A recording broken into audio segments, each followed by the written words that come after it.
Mes amis, sachez que cet épisode devait être initialement tourné il y a à peu près 8 mois, sauf que lorsque j'ai trouvé cette voiture en Allemagne, et que je l'ai faite donc par conséquent importée pour notre stock, elle a directement été vendue, soit victime de son succès, et ça on va le comprendre à travers cette vidéo.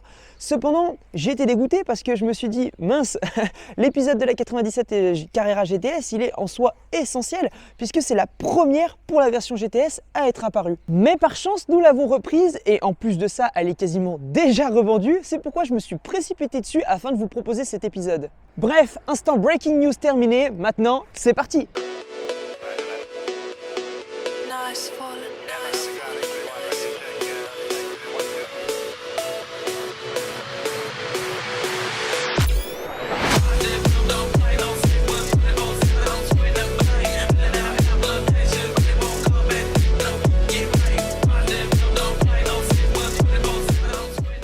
J'adore cette voiture, c'est un véritable collector, d'autant plus que celle-ci a à peu près 54 000 km, autant vous dire que c'est extrêmement rare. Et petite information croustillante, les 997 sont selon moi un investissement des plus intéressants, tout simplement parce qu'elles sont magnifiques et surtout que les cotes se sont littéralement envolées. Aujourd'hui, vous voulez une 997 Carrera GTS comme celle-ci, par rapport à il y a un an, les prix ont explosé. Alors bien évidemment, je ne vais pas vous donner de prix exact parce qu'en fait tout dépend de la finition, tout dépend des options, tout dépend du kilométrage. Donc je ne veux pas m'aventurer là-dedans parce que sinon je vois déjà venir certains commentaires. Par contre, sachez que ce sont des voitures qui vraiment ont une cote qui a explosé et qui va ne faire que continuer à grimper. Et c'est pour ça que je pense que si vous voulez investir, c'est le bon moment d'acheter une 97. Alors la 997 Carrera GTS, elle a été produite de 2011 à 2012. Je ne sais pas s'il y en a eu en 2010, j'ai un gros doute, mais je ne crois pas.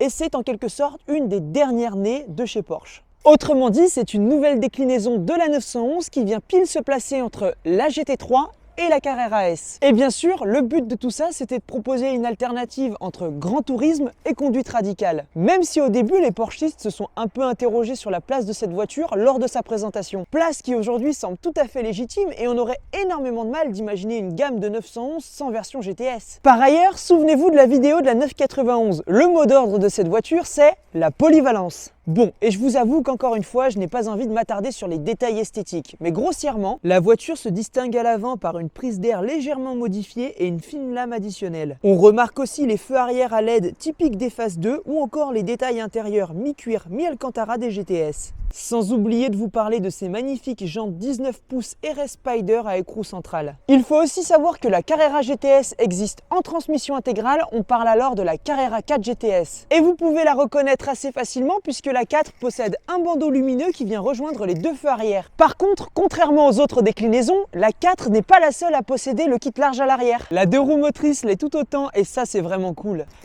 J'ai juste trop hâte d'aller sur route. C'est parti!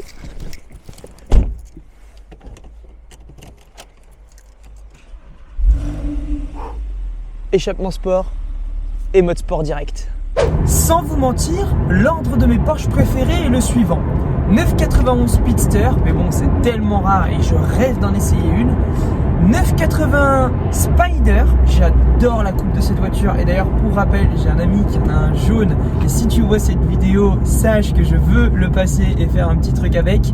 Et enfin 997 en phase 2 du coup Carrera GTS Cab, j'adore cette voiture. Vous comprendrez donc que je suis absolument trop heureux d'être au volant de cette auto. Ça freine vraiment très bien, mais quand je vous dis très bien, c'est que ça freine vraiment bien. Les freins en acier chez Porsche, ça a toujours été super efficace. Honnêtement, je trouve qu'il n'y a pas besoin des freins en carbone céramique qui étaient proposés en option à l'époque. Pour moi, les freins carbone céramique, c'est top, mais surtout pour des voitures comme des Turbo S par exemple ou des GT2 RS, vraiment quand on est dans de la grosse supercar, de l'hypercar. Mais sur de la GTS ou les autres, les freins en acier sont déjà très performant. Et en plus, les freins carbone céramique, voilà, je ne vais même pas vous donner le prix que ça coûte parce que je pense que certains d'entre vous feraient une syncope. Concernant le moteur, je vous rappelle que nous sommes sur un 3,8 litres développant 408 chevaux et dont la puissance maximale est atteinte à environ 7300 tours minute, à peu près. Je trouve qu'elle a un caractère qui est beaucoup plus agressif que ce que proposent les 911 de base. Elle a un caractère qui vraiment est bien à elle. En fait, on sent vraiment qu'on est sur un intermédiaire entre une GT3 et une Carrera S. Et on le ressent d'autant plus que la voiture est très joueuse. Dès que vous mettez le pied dedans, c'est vraiment joueur. Et encore plus quand vous déconnectez les assistances. En revanche, sa conduite est toujours aussi accessible pour le commun des mortels, même si je recommande de quand même faire attention avec.